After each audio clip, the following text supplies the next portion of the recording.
Majina naitwa Champion D, ni mwandaaji wa mashindano ya Youth World Day Cup ambayo yanakwenda kufanyika ndani ya mkoa huu wa Arusha ndani ya siku tatu, tarehe 29, tarehe 30 pamoja na tarehe 31. Mpaka hivi sasa maandalizi yamefikia kwa asilimia kubwa kwa academy ambazo zitakazoshiriki mashindano haya ya Youth World Day Cup. Naweza nikazimention academy chache tu mpaka hivi sasa ambazo zimeconfirm kushiriki mashindano haya. Iko academy ya Fox Warriors ambayo imeconfirm kushiriki mashindano, iko academy ya Nyota imeconfirm kushiriki mashindano haya, ipo academy ya Black Eagle Sports Academy, iko academy ya Upendo Friends, lakini pia iko academy ya Kukua Pamoja Tanzania na academy zingine ambazo ziko ndani ya mkoa wa Arusha, ambazo hizi ni academy ambazo zimeconfirm kushiriki mashindano haya ya Youth World Day Cup ambayo yatakwenda kufanyika ndani ya mkoa huu wa Arusha. Uwanja ambao tunategemea kutumia katika mashindano haya ni uwanja wa Fidifosi Morombo, eneo ambalo liko open kwa watu wote wanaweza kuja kutazama na kuweza kuona vipaji vya vijana kwa ujumla ndani ya mkoa huu wa Arusha.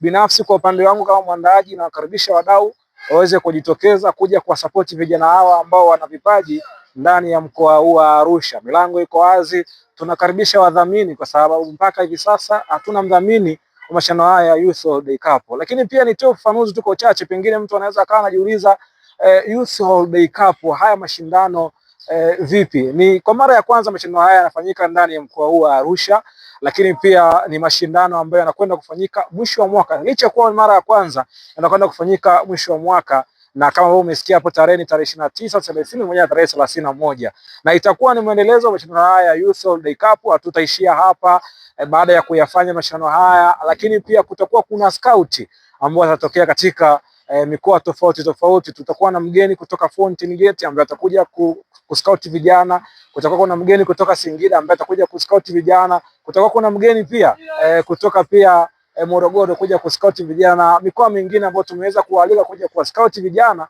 katika mashindano haya ya Youth World Day Cup. Lakini pia kipekee nipende kuwakaribisha wazazi waweze kujitokeza katika mashindano haya kuja kwa support watoto wao ambao wana talent, kuja kuona talent za watoto wao katika mashindano haya ya Youth World Day Cup. Lakini pia la mwisho kabisa pia ni waalike watu wa media, ni taarifa hii wafikie kwamba tarehe 29 kuna jambo ambalo linakwenda kufanyika ndani ya mkoa huu wa Arusha. Tunawahitaji sana media wajitokeze, waje promote cha kwao ndani ya mkoa wa Arusha. Tumekuwa tukizungumzia Simba, Yanga, Azam na Singida, tunasahau kile ambacho katika mkoa wetu wa Arusha. Kwa hiyo nazikaribisha media zije zizungumzie mashindano haya ya Youth World Day Cup, ambayo hii ni platform ya mkoa wetu wa Arusha, ambayo nadhani tukija kuipa platform kubwa, end of the day tutakuja kupata kitu kikubwa sana ndani ya mkoa wetu wa Arusha. Lakini pia mashindano haya ya Youth World Day Cup ni maandalizi ya michuano ya AFCON ambayo inakwenda kufanyika 2027. Tunafahamu Tanzania, Kenya pamoja na Uganda ndio watakuwa wana host mashindano haya ya AFCON 2027. Kwa hiyo mashindano haya ya Youth World Day Cup ni maandalizi kuelekea mashindano hayo ya AFCON ambayo yatakwenda kufanyika 2027. Kipekee na wakaribisha wote wadau waweze kujitokeza tarehe 29, tuende tukashuhudia vipaji vya vijana ambavyo viko katika mkoa wetu wa Arusha. Tunajivunia vijana wengi sisi Arusha. Tuna kijana ambaye alikuwa akituwakilisha kwa upande wa Ngorongoro Heroes under 17, Lukman ni mchezaji ambaye ametoka ndani ya mkoa wa Arusha katika academy ya Upendo Friends. Tuna Chobedo, Ramadhani Chobedo ambaye anakipiga kwenye klabu ya TRA na sasa hivi anahusishwa na klabu ya Singida Black Stars. Ni kijana ambaye ametokea ndani ya mkoa wa Arusha. Tuna kijana wa Chuga Boys ambaye ametokea hapa Arusha, sasa hivi anakipiga kwenye klabu ya Fountain Gate. Kwa na imani kubwa watu watakuja kuona vipaji vingi ambavyo viko ndani ya mkoa wa Arusha, na wakaribisha sana tuje tushiriki kwa pamoja, kwa sababu ni mtoko ambao tunakwenda nao kumaliza mwaka 2025.